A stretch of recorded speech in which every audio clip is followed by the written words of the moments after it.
Hi friends, this is Mehmood from automotive vlogs. ఇవాళ మనం TUV 300 service reset చేస్తున్నాము. దీంట్లో ఇక్కడ స్పానర్ ఏదైతే సింబల్ ఉందో ఆ స్పానర్ సింబల్ సర్వీస్ రీసెట్ అనేది.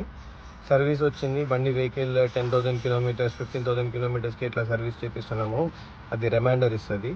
దీన్ని మాన్యువల్గా రీసెట్ చేసేది ఉంటుంది. ఎందుకంటే సర్వీస్ రీసెట్ అనేది ఇది డాష్బోర్డ్లో చూపిస్తుంది. మనకు ఇగ్నిషన్ ఆన్ చేసిన తర్వాత మొత్తం డిస్ప్లే ఆఫ్ అయిపోయింది. ఇగ్నిషన్ ఆన్ చేసిన తర్వాత సర్వీస్ లైట్ వస్తుంది. ఓకే, సర్వీస్ లైట్ రీసెట్ చేయడానికి ప్రొసీజర్ చెప్తాను, అట్లానే చేసి చూపిస్తాను. ఇది రావడానికి కారణం ఏంటి అంటే మనకు 10,000 కానీ 15,000 కంపెనీ ఎన్ని కిలోమీటర్స్ మనకు సర్వీస్ చేయాలి, ఇంజిన్ ఆయిల్ మార్చాలి అనేది మీకు రికమెండ్ చేస్తుందో అప్పుడు మనకు డైరెక్ట్ వచ్చేస్తుంది. ఇప్పుడు already oil change, diesel filter change అన్నీ చేసాము. ఓకే, దీనికి మీకు చూపిస్తున్న ప్రొసీజర్. ఇగ్నిషన్ ఆఫ్ చేస్తున్నా. ఇగ్నిషన్ ఆఫ్ చేసి ఇది సెట్ బటన్ 5 సెకండ్స్ పట్టుకోవాలి.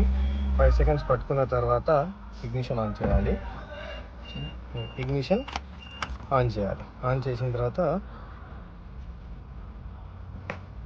వెళ్ళిపోయింది, సర్వీస్ లైట్ అనేది వెళ్ళిపోయింది.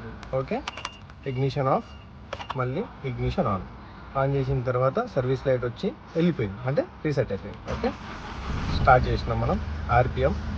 ఓకే, ఆర్పిఎం మనకు వస్తుంది, స్టార్ట్ అయిపోయింది ఇంజన్. అయినా మన సర్వీస్ లైట్ రావట్లేదు, అంటే సర్వీస్ రీసెట్ అయిపోయింది. Thank you very much for watching.